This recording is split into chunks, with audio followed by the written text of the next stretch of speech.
Hello, everyone. It is me. It's MG and the Reimagined You Lab Podcast. Every Friday, I come in with somebody amazing and fantabulous on the show. And this, no doubt, is not going to disappoint you. So, before we jump in, make sure that you hit the subscribe button if you haven't already. Definitely go and plan to share this particular episode with your friends, your family, your colleagues, anyone that you think is dealing with change, gonna be dealing with change, wants to make a change. Because today we're talking about changing quickly. Ah, yeah. How do you do that? What does that look like? Well, we're gonna talk about it. So make sure that you buckle up, get ready. I'm ready. I even got my water today. So we are ready to dive in. So my guest in studio today is the Miss Tiffany Myatt. And I Mhm. want to, you guys know how I do. It's always beyond the bio. I'm not going to read you a list of things and all her accomplishments and accolades, but I am going to let her introduce herself. So Tiffany, welcome to the lab. How are you Thank today? you. Thank you. I'm good. I'm good. How are you? I am awesome. I am awesome. Well, why don't you take a moment just to give the listening audience, the viewing audience, just a little bit about who you are, where you're at, hmm and then we'll get into the show a little bit. Okay. My name is Tiffany Myatt. I am a Jersey girl through and through, but I live in Maryland, and I love it. I love it. But I am a resident of Maryland, and I went to school in North Carolina, so it's like I have a little bit of I'm all up and down the eastern corridor. So as much as I'm a Jersey girl, I have a little bit of Carolina in me, and I guess I'm going to be residing in Maryland for a very very long time. So I got the DMV in me as well as well. Um, I if you see me looking off camera, I do apologize. I have a 18-month-old running around. So if We you have know an how they can 18, be. I was gonna say, if you have an 18-month-old, you know how they can be. But I am currently 37 weeks pregnant, so I can go Ooh. at any time now. Yeah, I'm due on May 4th. I Oh, have precious. exciting. A Thank you. newbie in the house.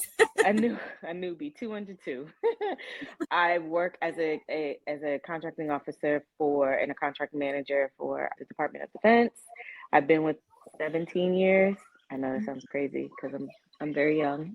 You are. Um, yes, 17 years in June of this year, actually.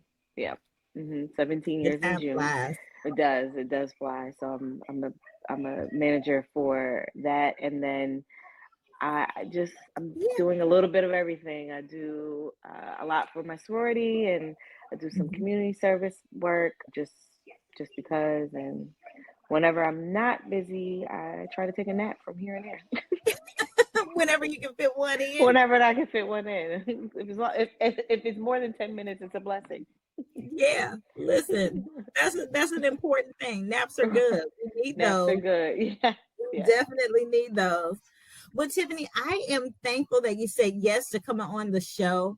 In the lab, we're always testing hypotheses, right? We're always hmm talking about change and what we can do, how we either lean into it or how hmm things sometimes knock us off.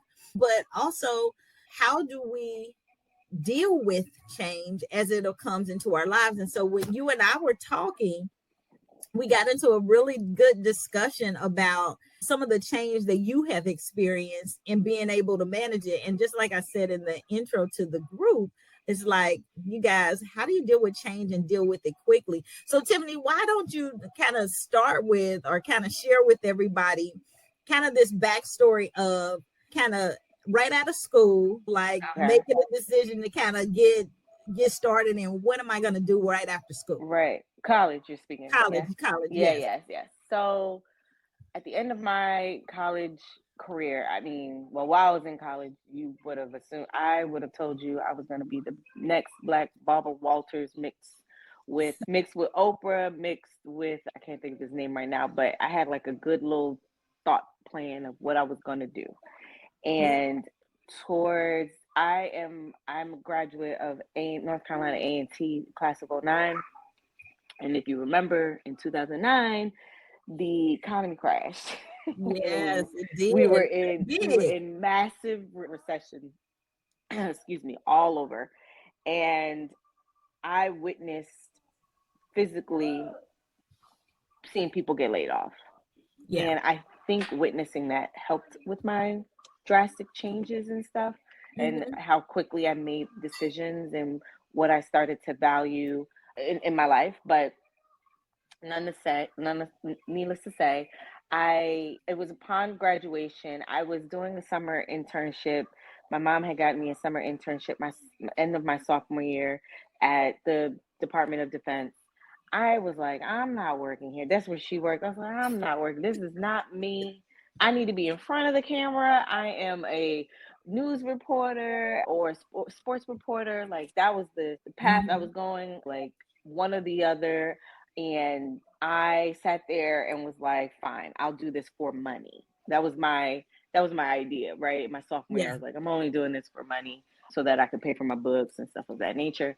But senior year came, crash came, Mm-hmm. and it was a matter of, okay, what do I do? So I was like, let's go back to Jersey. When I got back to Jersey and I got back to my job, I was working two jobs. So I was doing the summer internship Yeah. at Department of Defense, and then I was doing kind of like it's pretty much like a part-time role at News 12 New Jersey. I was their Yeah. intern, for lack of a better terms. So I got to play both sides and see what I wanted. Obviously, I really wanted to go the reporter route because that was my dream all along.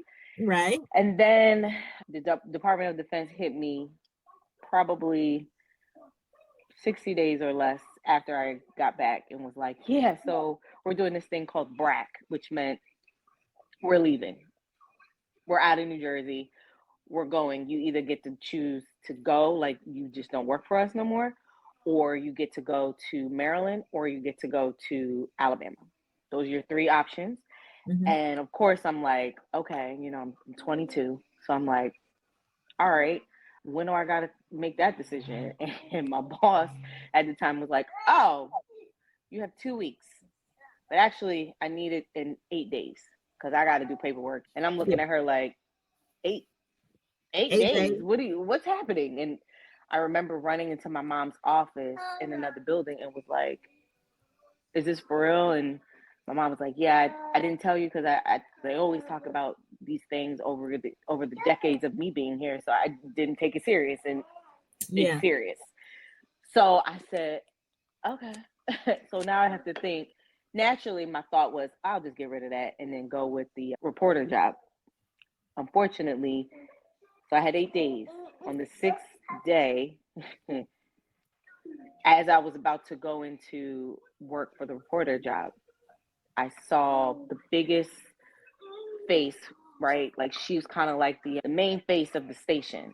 Yeah. And she was who I was under. So she was what I would classify as like a mentor. I was under her. Yeah. And I saw her get laid off. And that kind of threw me all for a loop. I was sitting there going, she's the bread and butter. How you Yeah. laying off the bread and butter?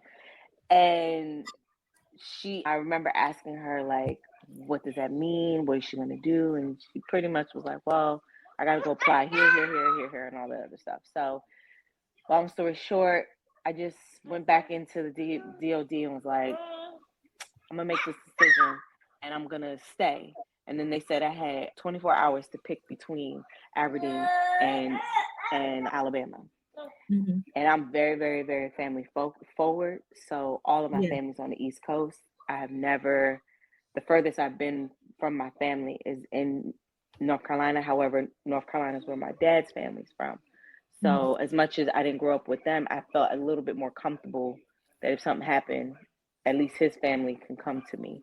Being in Yeah. Alabama, solo dolo, I was Yeah. kind of like, That's too solo. Yeah. I was like, wait a minute. But I knew nothing about Alabama outside of like the small little college trips I went with my Yeah. girls. Like, oh, let's go to Tuskegee or something like that. But yeah, I ended up just saying, no, I'm gonna stay and I chose Maryland. And Yeah. from the day that I chose to the day I had to start in Maryland was about 180 days. Like, Yeah. I had to find a place. Yeah. I had to find a place. I had to just do all of that. And because of my impulsiveness, I went and bought a dog. And so I couldn't rent an apartment because I couldn't, at the time, fathom paying to have a dog in the house or a dog in an apartment. I didn't understand like this pet policy. I was like, this is stupid. Why would I pay you money for my dog being here? At 22, it didn't make sense to me. Yeah. Before you go there, because I definitely want to get into that story. But before you go there, I want to talk about, let's dive in, let's drill in a little bit. So here you are, you had two options in terms of job, right? Like, so your dream job, hey, being the next Barbara Walters. Yep. And here I'm interning with, my mom got me hooked up. So I had this opportunity also, which is a blessing, like to even have some options, right? But what looked like your dream job, you're seeing this dream person actually in this dream scenario, right? But things had changed, like the landscape, the economy had changed. So the company the news channel had to make a different decision, obviously.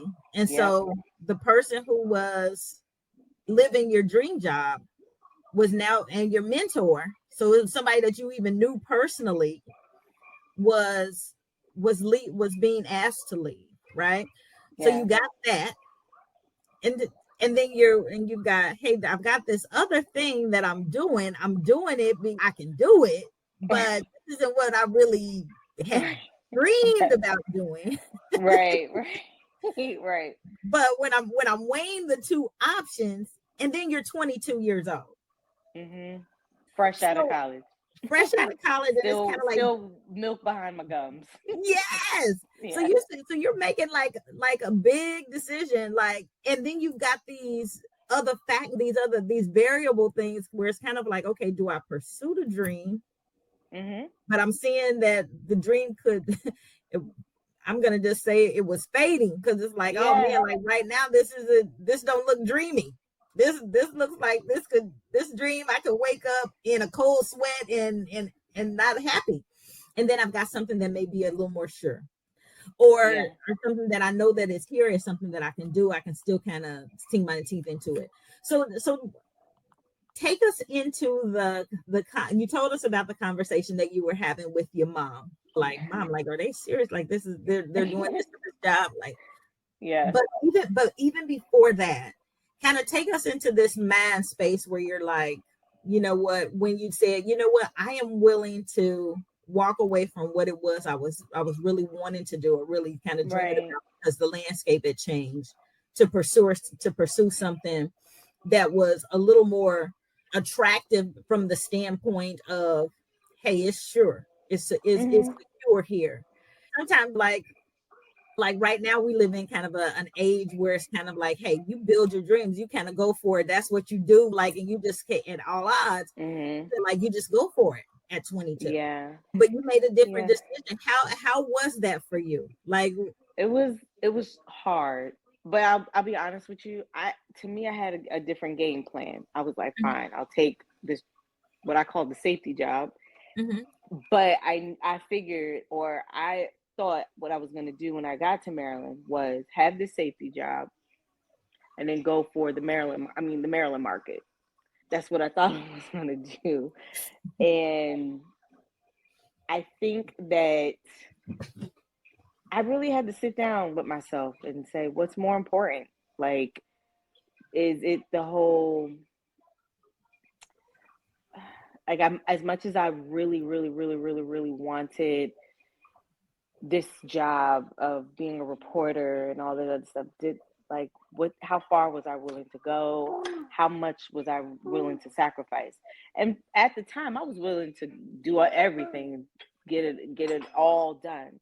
But unfortunately, the economy at the time shook that industry so bad that there were so many daunting things There was so many things that was changing. And it wasn't just like the fact that it was like, oh, my dream is, in my head, I thought my dream was going to be deferred. That was my initial thought. But it was a hard question that I sat down with myself and was kind of like, what matters most? What do I want? Yeah. And I had to not just think about the right now, because of course at 22, I'm like, I'm not thinking about a family. I'm not thinking about kids. I'm not thinking about that type of stuff. I'm out here. I want to have fun, make some money, but live life and do all those things. And I was willing to let the DOD, the safe route go, but I was also extremely independent. So I couldn't, I think the main thing that kept coming back to is I couldn't see myself not making money. And the unknown in the entertainment industry as a reporter was just too, it was too much for me. Like for me, at the time, the only jobs that were open were the very small markets. And what I mean by very, very small markets, I mean the cute little towns in, say,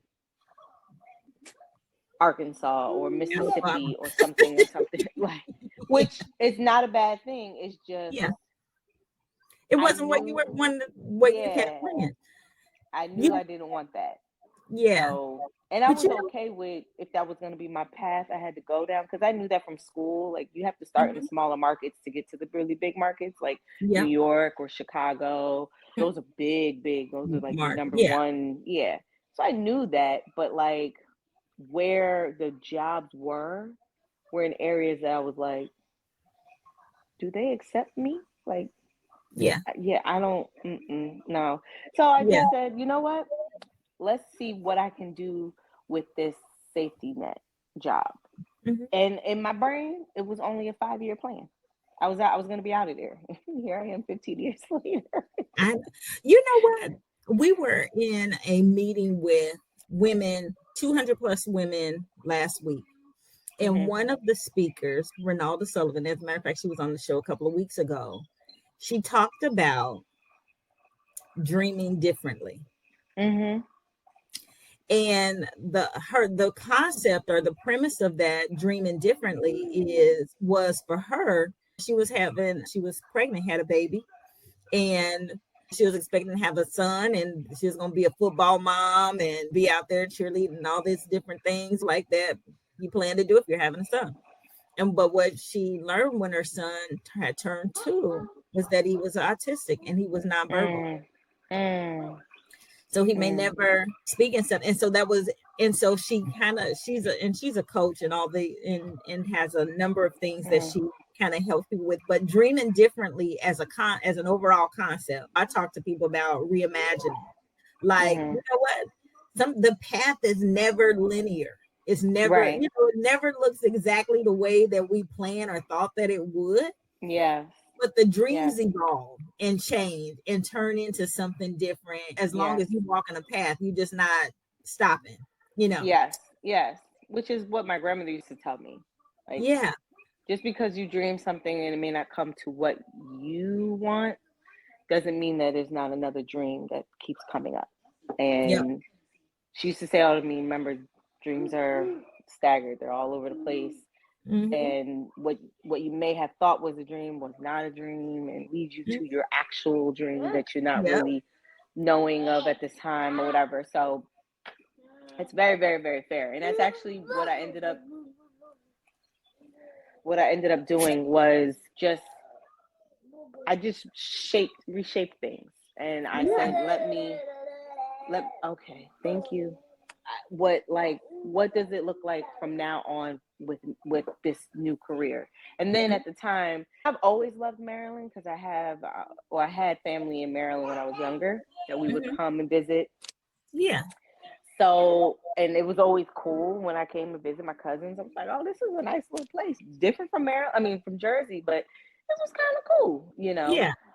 And hearing, okay, moving to Maryland, I was kind of like, I think I can do Maryland. I think out of Yeah. all areas, I can do Maryland. And it's still close to New Jersey, close enough, I guess. And I just started to rethink, okay, what does this career look like? Because I knew from the very first day that I made that decision, I was not following in my mama's footsteps. As I told my mom, you trailblazed what you trailblazed, and that was your journey, but it will not be mine. I do not want to be following to the T what she did. I knew I had to make my own plan and make my own path, and I was trying. Yeah. I said I just had to figure out what that was.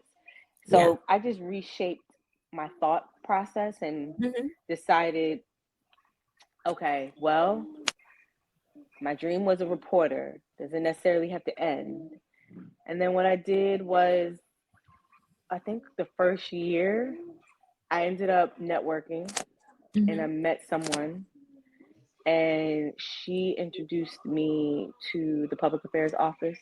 Mm-hmm. And Mm-hmm. Yeah. within 9 months, I created a job where they relabeled it now, but I was pretty much Army reporter.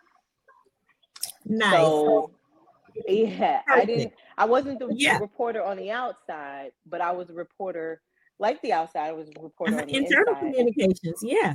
Mm-hmm. So I got to that job opened so much for me. I didn't foresee at the time. Yeah. Yeah. I just kind of, when I met the PAO office and started linking with them, I just was telling them about my background and giving them like, oh, well, you should do something like this and you should do something like that. And they needed, that's when, what was it? I think that was when I think it was Instagram and Facebook were kind of Yeah. really Starting getting up. popular. Mm-hmm. And eventually Twitter came, and now you have all these other platforms. But at the time, that was like Those were Instagram the and primary. Facebook were the primary, and they were very new. Yeah. So I leveraged that. As much as I personally don't care for, well, I don't really care for social media. I think it's funny. I used it more for, like, I still do more for entertainment, like just unwind and you see something funny or something like that. But Mm-hmm.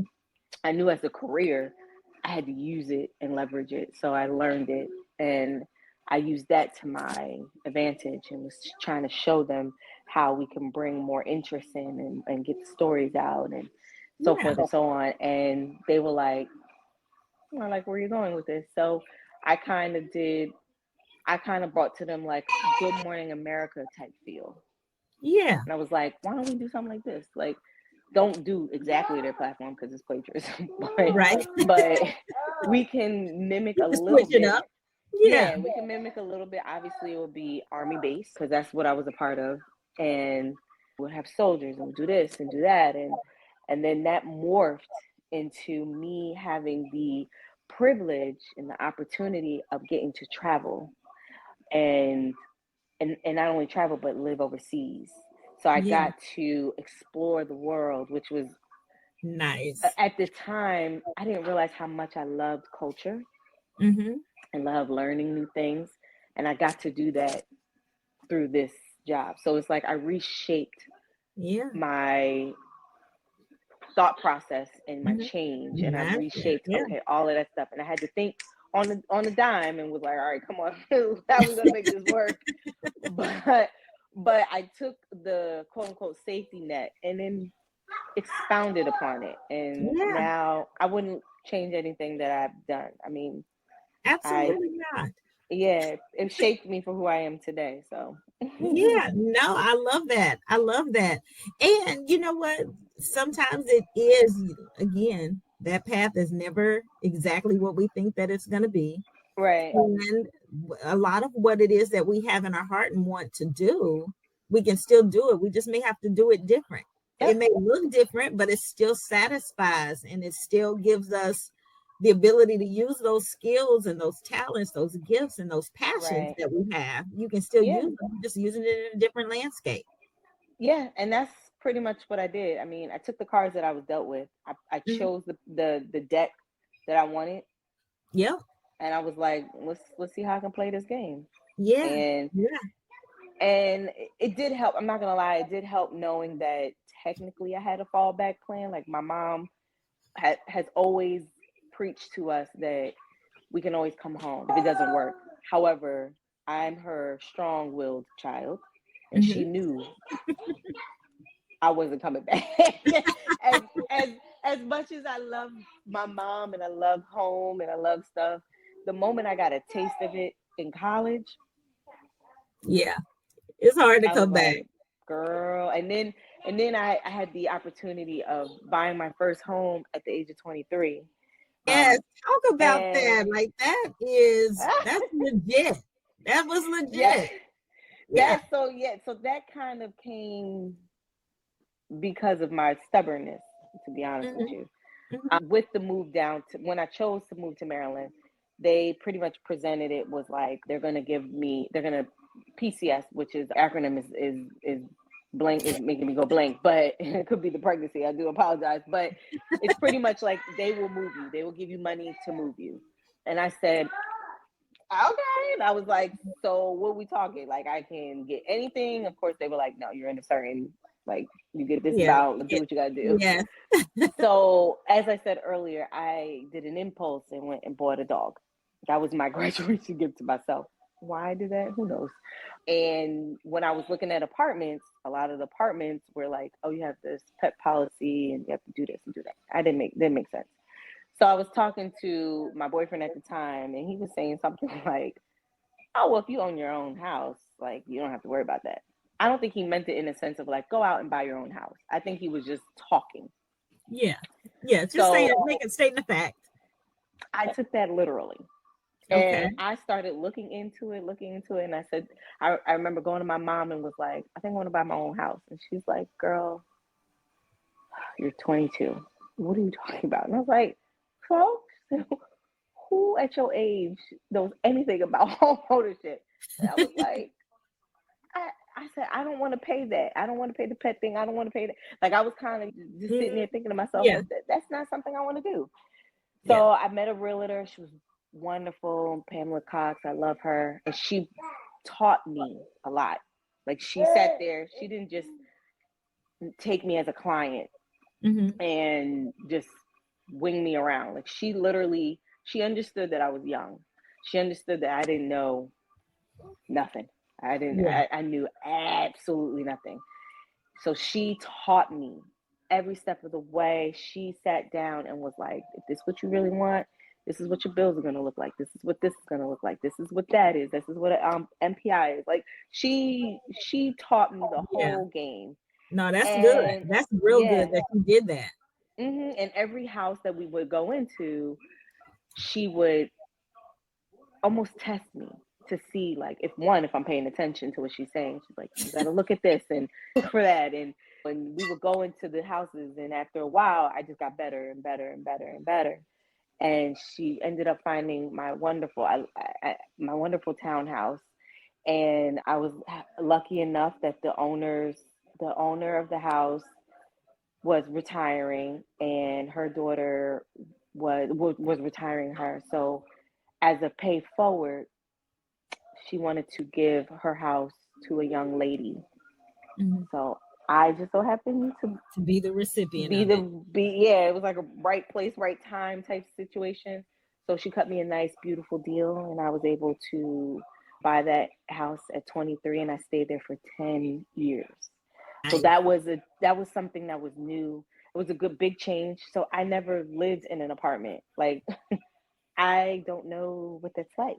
Yeah. I mean, I lived the closest thing to apartment is the dorms that I stayed in and the student housing, but I went straight from college to pretty much owning my own home Owning and your own having home. those responsibilities and stuff, which also played a part in how I looked at my career and what that meant. And because those responsibilities are not that having an apartment is not responsibility, but it's a little different in my opinion. But I took that path, and I would never trade it in for anything. But traveling the world and seeing these things like if you would have asked me at 18 if this is what I was going to be doing, nah. Yeah. I was going to be working with Barbara Walters. That's all I told you. And I still always loved it, but still into certain things. But yeah, that was my path to home ownership, my path to my new way of my new career. And then within that, I just kept climbing and just keep climbing and keep climbing. I No, take I a love it. change and it's a challenge to me. Like a new change is always like, And I don't sit on it. That's something that even my partner he's more of a let me sit and think and mull. Rip that Band-Aid off, let's go. I'll give you 24, 48 hours, and that's about it. Like that's as far as we got. You get 2 days out of me, maybe a weekend. If it's a Friday, I'll give you till Monday. Like kind of where No, but I think that's good. Things. I think that's good though. So how has being able to make decisions like that, because I think that's something, let's talk about that a little bit, because oftentimes people want to take time to make decisions. Yeah. But sometimes, you know how they say, think long, think wrong. Like sometimes it takes too long. I was actually just about to say that. Yeah. I don't like to sit on it because I feel like you talk yourself out, and then you talk yourself in, and then you talk yourself out, and then you find something like you go through a vicious cycle in thought. You just sit there, and 1 minute you'll be ready to go, and then you'll think something, and it changes your whole trajectory. And now you're on this other, like, oh, wow, no. I feel like I always say to anyone and myself, pray about it. But when I mean pray about it, I mean pray about it that night. Yeah. And no, it doesn't, you don't always get a sign like today or tomorrow or in this second. You don't always do it. But to me, I've always felt, and it could just be my spirituality, but I pray on it, and usually I have a feeling, and I go with that.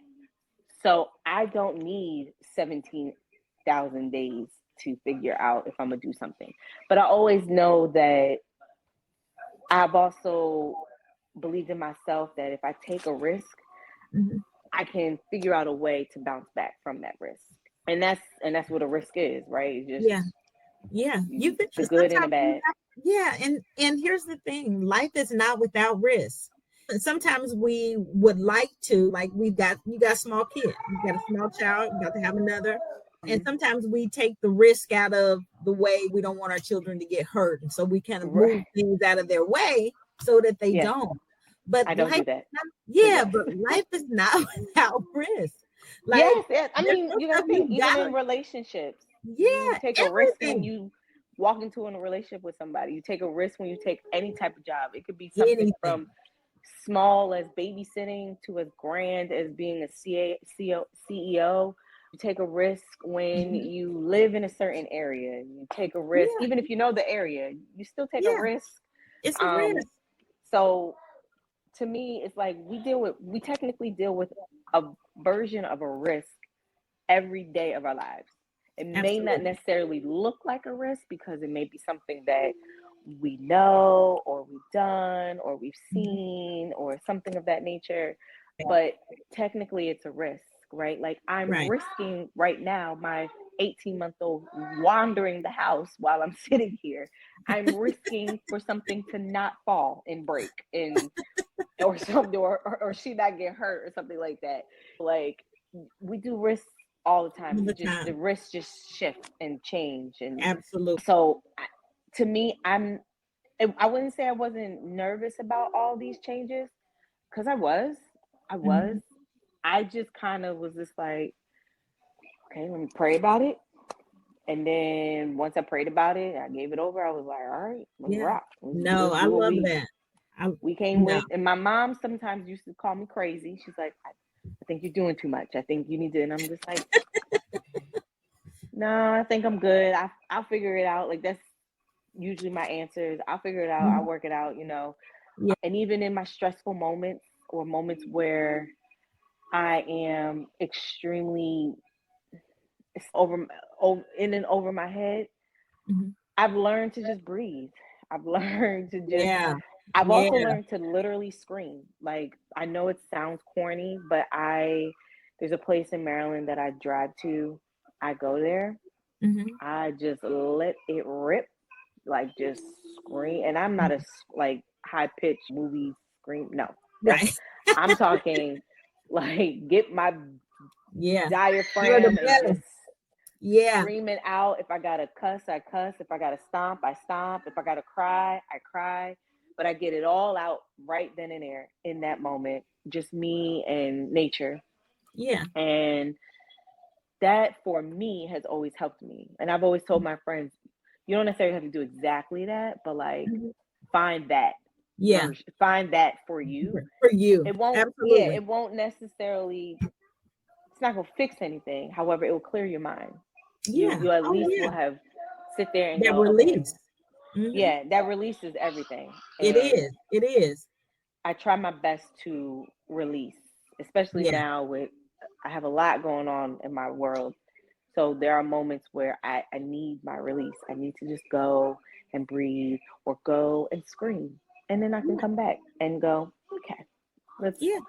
let's figure this out. I may not like the result, or I may not like that I couldn't do XYZ, but if I can't do XYZ, maybe I can do ABC. So Yeah. let's do it this way. How can I rethink or image, or I mean Reimagine. reimagine those things? Like how do Yeah. I change my Yeah. thought process, or maybe not my thought process, but what how do I make myself happy, and what do I in the cards that I have? That's That's how it. I've always looked at it, is Yeah. what card now can I make myself happy with? Like before Absolutely. it was the ace, but maybe I need the spade. Yeah. Whatever Hmm. it is. You know what? Hmm. There's a quote that I caught onto years ago, and it was change the way we look at things, and things will Hmm. change the way they look. Yes. And if you can kind of do that, it helps. Like, just, hey, what do I need right now? Hmm. Change how I'm feeling about this, like how I look at it. Yeah. It's I a have a thing quote. that I can adapt. I Hmm. have a quote in my office that my coworkers and employees, they always come and they look at it when they're having a bad day. Sometimes they don't even say nothing to me. They just walk in to read it and then go on about their Walk day. out. Hmm. But they say, it says, and I'm paraphrasing because I don't remember it by heart anymore, but it says, worrying about tomorrow empties today's strength. Oh, that's a good one. And that is something that I have truly started to embody over the last like maybe 6 years. Like, Hmm. worrying about what's going to happen tomorrow that is not promised to us, it takes away from right now and what we're doing right Yeah. now. No, that's So good.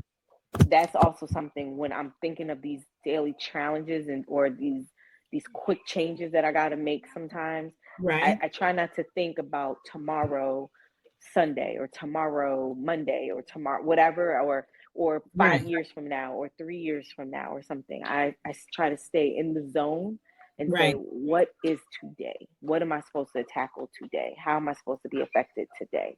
Or what Yeah. effect should I be having on someone else today? And I Yeah. just leave it at that. Yeah. And if I can't get to it, or if I can't fix it that day, I just have tomorrow to hopefully fix it. Yeah. Yeah. Hmm. Yeah. And No. I just keep it going that way. I mean, that's my sister says now that I'm probably more zened out than I used to be, and Zend I out. told her, I tell her all the time, like I think it's just a combination of like for me to be have been 22 to have to make a Hmm. major career change Life or decision. decision, Yeah. excuse me, Hmm. to now I'm still making major career changes, Hmm. not as big as my first one, but Right. Yeah. still stuff Oh, yeah. that is big. Evolving. Yeah. Yes, and then other avenues of my life, I'm making decisions. I don't have time to be stressed and overwhelmed, and being pregnant with my second child, who is very sensitive. If I get upset, the belly gets mad. So I'd be like, okay. So like stuff like that kind of just over time, I'm just like, I'm not gonna cry over the small stuff anymore like I used to Yeah. when I was in my 20s. I'm just not gonna Not do gonna do that. that. I'm just gonna breathe and just say, all right. I might have a moment where, of course, I'm human, so I'll go into the stressful thought and have a second of like, oh my gosh, but then I sit there and go, it's not that serious. Like, whatever. Yeah. I'm We can live past not that. about to. Yeah, I'm not gonna stress over this. So, and we keep it moving. Yeah. And my job, they see it more now too. Like they come mile a minute and they and I just be sitting there while they. So what are we gonna do about it today? And I'm like calm, like, so what are we? And they're just like, no, you're not upset? No. What are we going? What do you want me to be upset about? Like, no. yeah. So that's where I'm at. No, you know what? That's good. That is so good. And it's important that you have that, because without it, then everybody's in a tizzy. And everybody can't be in a tizzy. I wasn't high strung, but if something didn't make sense to me, I was like, this don't make no. I was that person. And then somewhere it just changed. That is key. Oh my God, Tiffany, we are about to run out of time, and I can't. There, and we still didn't even get to the other thing that we wanted to talk about. What was that?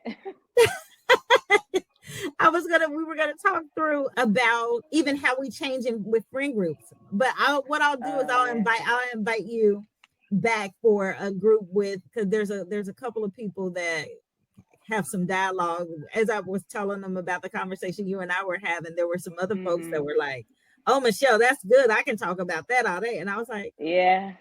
Friend group change to me is different than business and soul personal.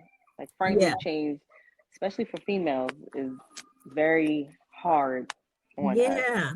It's sensitive and it's kind of delicate. And it is. It's very, very sensitive. And I'll just say this real quick. I seen something on Instagram where I think the influencer was talking about how, as women, and not a Black woman, a white woman, an Asian, just women. We have to almost process a shift or a change, regardless to if it's not friends or changing how you're friends or something like that. We have to shift. We have to pretty much mourn as if it is a physical death in our lives, like that men don't. Men just we're not friends anymore, or we're just we're different. But they were saying that it's something with the female, like they don't know if it's our makeup as women, like our internal makeup or what, but it's we have to physically mourn the change of that relationship, regardless of the type of change it is. Unless obviously if it's positive, then you don't have to do it. But if it's some form of negative, quote unquote, or different, that it's not what it used to be, you have to almost physically mourn. Oh wow. Mourn that. That's what the influencer, she was like, it was like some type of study or something. Really? But yeah. I wanted to say that before I forgot it. Yeah, she was.